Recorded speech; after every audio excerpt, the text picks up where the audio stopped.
Bomb, talk and the endless war এই স্লোগানকে সামনে রেখে তেল আবিবের রাজপথে জমে উঠেছে যুদ্ধবিরোধী বিক্ষোভ, যেখানে যুদ্ধক্লান্ত এক সমাজে হতাশা, ক্ষোভ ও শান্তি আকাঙ্ক্ষা একসঙ্গে প্রতিধ্বনিত হলো।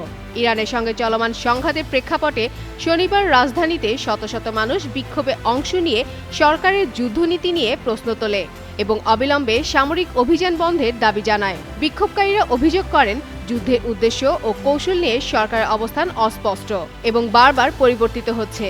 অনেকেই মনে করছেন, দীর্ঘস্থায়ী এই সংঘাত কেবল নিরাপত্তা নয়, বরং রাজনৈতিক স্বার্থের সঙ্গেও জড়িত। একই সঙ্গে তারা গাজা, লেবানন ও পশ্চিম তীর জুড়ে সহিংসতা বন্ধের আহ্বান জানান। ইরান যুদ্ধকে কেন্দ্র করে বড় ধরনের সমাবেশে নিষেধাজ্ঞা থাকলেও তা উপেক্ষা করেই এই কর্মসূচি পালন হওয়ায় পুলিশের সঙ্গে সংঘর্ষ হয় এবং কয়েকজনকে আটক করা হয়।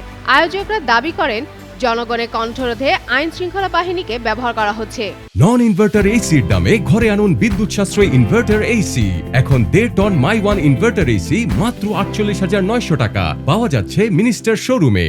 দেশটিতে নেতানিয়াহু সরকারের ইরান যুদ্ধের যৌক্তিকতা নিয়ে ব্যাপক সংশয় তৈরি হয়। অনেকেই মনে করছেন, নিজের বিরুদ্ধে চলমান দুর্নীতি মামলার বিচার ঠেকাতেই তিনি এই যুদ্ধকে ব্যবহার করছেন। এদিকে ইসরায়েলি সরকার ইরানের সামরিক হামলায় কঠোর অবস্থানের ঘোষণা দিয়েছে। শনিবার সন্ধ্যায় দেওয়া এক ভিডিও বার্তায় নেতানিয়াহু বলেন, আমি আপনাদের প্রতিশ্রুতি দিয়েছিলাম যে তেহরানের সন্ত্রাসী শাসনের উপর আমরা আঘাত হানতে থাকব এবং আমরা সেটাই করছি। তিনি জানান, ইরানে পেট্রোকেমিক্যাল কেন্দ্র ও ইস্পাত উৎপাদন স্থাপনায় হামলা চালানো হয়েছে। এসব স্থাপনাকে তিনি সন্ত্রাসী কর্মকাণ্ডে অর্থ যোগানের মূল উৎস হিসেবে উল্লেখ করেন।